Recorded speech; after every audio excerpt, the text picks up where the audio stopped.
Hey everyone, Amia here from Resonance Astrology and welcome to my channel. Today we're going to take a look at the astrology of the week ahead from September 8th till September 14th, 2025.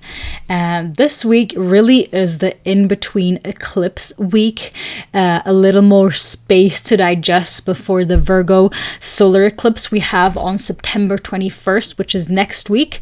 Both eclipses falling on a Sunday this time around. So that's interesting. And this week is really marked by the fact that we have Mercury and the Sun coming together by the end, forming a Kazemi moment. And this is also what we're going to talk about this week. But before that, I wanted to just reflect a bit on the Pisces Lunar Eclipse we just had yesterday. Like, it's still completely fresh. And I wanted to share some personal reflections this time around, just because a lot of things happened. And I think it will help us all to integrate these bits and pieces a little bit more. And I'm also curious what you guys experienced under this eclipse. It for sure was a powerful one. I think especially because Pisces is ruled by Jupiter, and Jupiter, as of right now, is in the sign of Cancer, where it is exalted. So in this regard, it felt extra potent. And I want to share my reflections starting off from around Thursday, so a little bit, well, actually, we can go a bit further on. On Wednesday last week, I attended a sacred anger workshop online. And then one day later, when I had a dentist appointment and I had to rush a bit because I was running late. And so I was literally running. And then after the appointment, when I was walking home, all of a sudden my right side of my body, around my womb, around my ovaries, started to feel a lot of pain. And I'm pretty sure a cyst burst. This happened literally like half a year prior, not exactly during eclipse season, but a bit after that. My cyst burst as well on the right side after doing an anger release session. So interesting synchronicity there. It was also unexpected, which I think brought in a bit of this Uranian flavor because we had Uranus station retrograde just a bit before as well, right, on Saturday. And so, you know, body literally giving me signals and release themes around my womb literally bursting a cyst. And I am okay right now. I don't have 100% confirmation yet if that actually was the case, but I am seeing my doctor, my gynecologist soon. Anyways, this appointment has been in the books for a while, so yeah, I'm gonna see her anyways this week. But yeah, just as like a symbolism, you know, like a cyst bursting and something needing to release itself from the body. And then this weekend, so one of the interesting things that happened is I attended a festival called Heal, Play, Love. And this lunar eclipse in Pisces happened to have happened in my 5th house. And for me, the 5th house, there's like, these are the best words to describe the 5th house, like heal, play, love, because the 5th house is all about like healing the inner child and being creative about it and, you know, loving, romance, flirting, and being playful and all of that. So it's interesting that I attended the festival exactly then. And what ended up happening and why I attended in the first place was because I won tickets. So this was very auspicious for me. Like, I won tickets for this festival happening during eclipse time. So I was like, I guess it's fated for me to go there. But then the cyst rupture happens and I'm like, I don't even know if I have to go to the emergency today, and maybe I have to call everything off, which made me feel frustrated and also shameful. You know, my body doesn't function again. Oh, wow, I won something and now I won't be even able to attend. I did end up joining afterwards not on Friday, because that would have been way too early. And on Friday, we actually recorded the Mercury episode of Meet the Planet series. So this is going to be up very soon. But I attended the festival on Saturday and Sunday. And I'm going to specifically talk about Sunday because that's the day of the actual eclipse. And that was very, very potent. So my Sunday starts off by me having to wake up early because my niece is being baptized.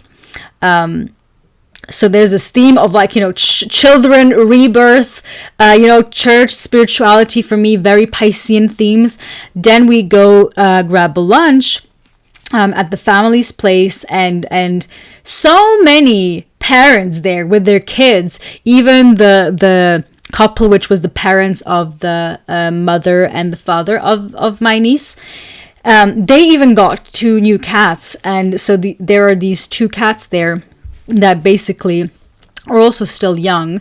And so these themes around, just like basically feminine and mothering imagery being very, very potent. Afterwards, I go to the festival, and the theme there continues. First of all, I'm going there with my mom. I put her on the guest list.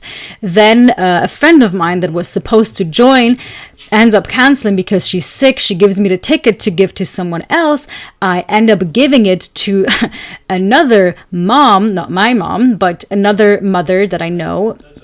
And she basically attended the festival also on Saturday, but only as like a volunteer. So she ended up like basically not experiencing the festival at all. And I just felt this urge of like, let's give it to her. Maybe she wants to come another day and actually like be present for the festival. So that's what ended up happening.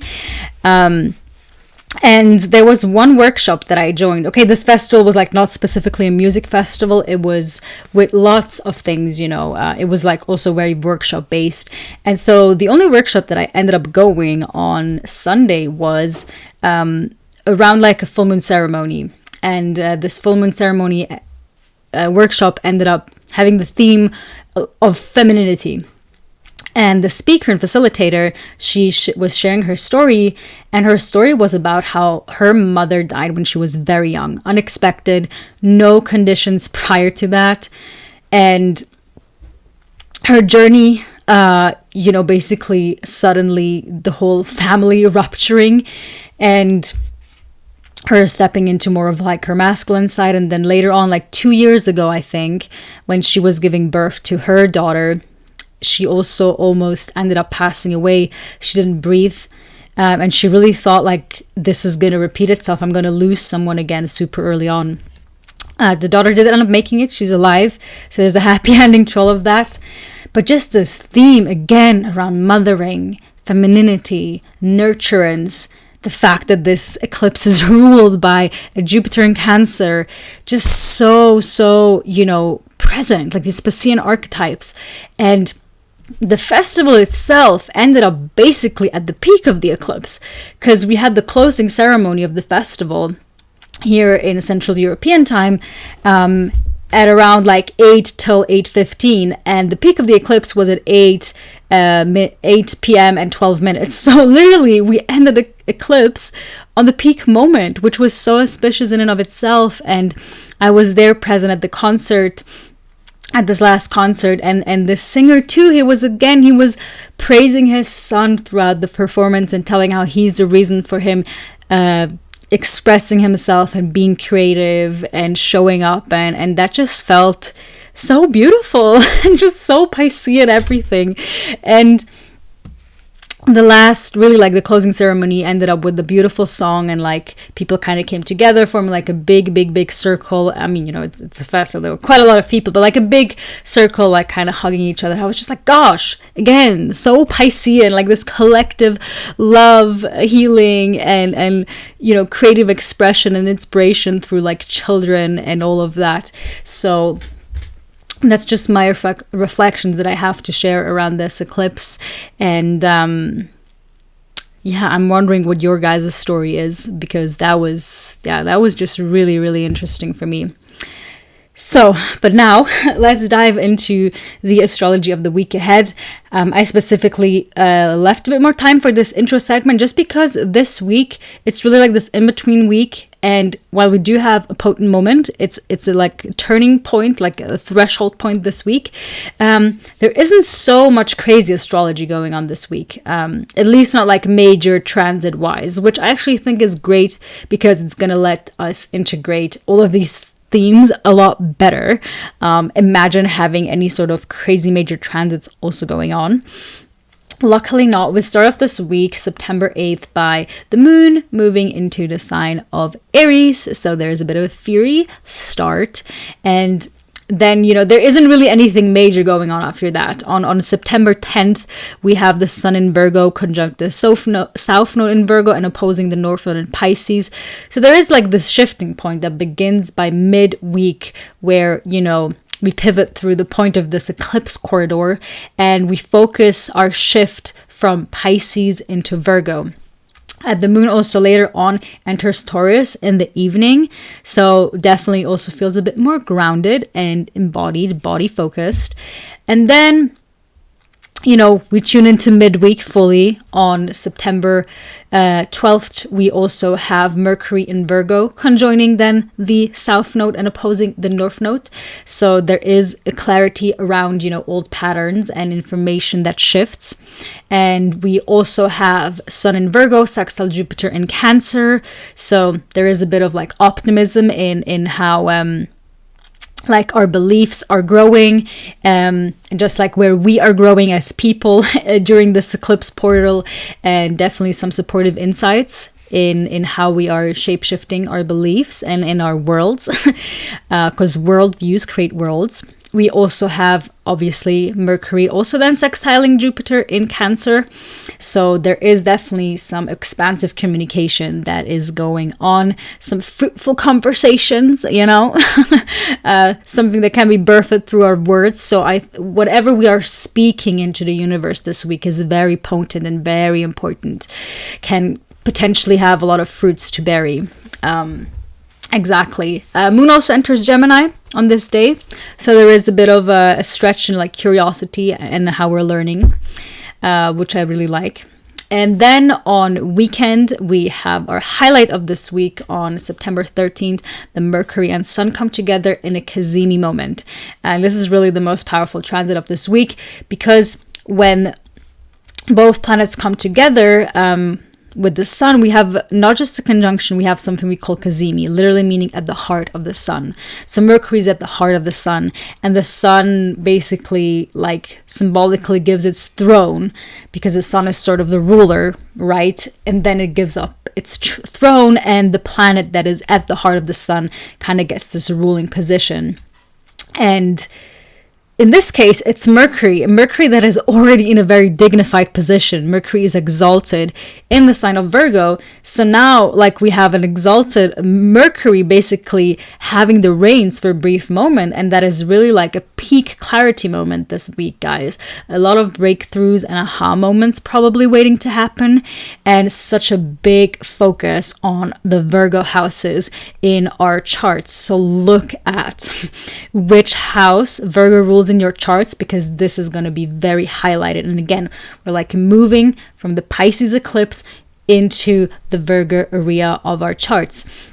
And the focus is the south node is in Virgo, so we are kind of thinking of things we are, things we need to let go of, because the south node is about decrease. So what do we kind of like, maybe all thought patterns we want to release, depending on where it's happening in your chart.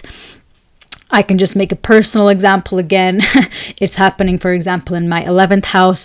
So a lot of the things that I'm currently letting go is actually kind of like friend groups. I'm finding myself in new friend groups and letting go my beliefs in how I view them and what's important to me, what values are important to me, and all of that. And also, aligning my thinking and my vision, which is also 11th house, with the friends I hang out with. Because ideally you want to have people in your surroundings that align with your dream and vision. 11th house, both of them. Exactly. So maybe if it's happening in your 7th house, it's probably, letting go of beliefs, and shifting your views on how you want to have your close one-on-one relationships. If it's happening in your 6th house, if Virgo rules your 6th house, it's probably focusing your view on health, or how you want to show up at your job, or do your daily routines and tasks. If it's happening in your 5th house, again, maybe the focus is on how you want to invite joy and play into your life or express yourself creatively. So you get the gist. Essentially, look at which house this eclipse, or sorry, not eclipse, but just generally Virgo is landing in your chart. Which house does Virgo rule in your chart? This is going to give you major insights into where, in which themes everything that's happening this week is going to express itself, especially again, let's just reference it again on September 13th. So this Saturday, this is when we have the Mercury Sun Cazimi moment. And this is really, and we also have on September 14th officially the last quarter moon in the sign of Gemini, again calling in reflection and integration and preparing us for the solar eclipse ahead. And this is kind of really, what's going on in the background. We also have, we're like in this eclipse corridor, or I like to call it the eye of the storm, because it's just like we're in the midst of things, and things are happening at a different pace, at a different speed. Whatever is beginning or ending, eclipses bring in major beginnings and major endings, is probably fated and meant to happen in that way. If anything ended during this Pisces lunar eclipse, which is like a full moon on steroids, be sure it left your life for good, okay? So it's a liminal time, a liminal space of processing in between eclipses. We also have Saturn also moving back into Pisces, or has moved back into Pisces. So there is, and Saturn in Pisces is actually going to be much more prominent for the eclipse next week that we have in Virgo, because that's going to be exactly opposite Saturn. This Piscean eclipse was not too nearby Saturn, but I do still think that Saturn in Pisces is pretty active. And so whatever is like happening in the Piscean areas of our charts is like, it's good for the long term. Whatever we are giving up, cutting away from our lives, or is being cut away from our lives, happening for the good and disciplining us, through softness and boundaries, in whatever ways we are, so we can just let go of these unhealthy patterns that maybe have to do with like escapism and not fully showing up and the setting of boundaries, all of that. I made like a whole video on mini horoscopes for Saturn and Pisces, so feel free to check that out. I talk more in depth about what we are reviewing. But now let's do a brief preview for next week. As I already mentioned, we have the solar eclipse in Virgo on September 21st. Major reset moment, which again is shifting this week. We also next week have Mercury entering the sign of Libra and Venus entering the sign of Virgo. So new relational dynamics and refinement are about to begin. Yes, but more on this next week, of course. Let me know down, guys. Let me know down in the comment how you guys are doing, if you feel like it. And I'll leave all the links down below, if you want to connect on social media, all of that. We have the Decans of Virgo workshop happening end of this week on Sunday. So, if you have any Virgo placements, or you just want to learn more about Virgo, or you want to learn more about the decans, which are the 10-degree segments of each zodiac signs. We get to know a sign so much better once we understand the decans. Because if you have your sun at 5 degrees, 13 degrees, or 27 degrees, all going to express itself very, very differently. And this is really why we have the decans workshops.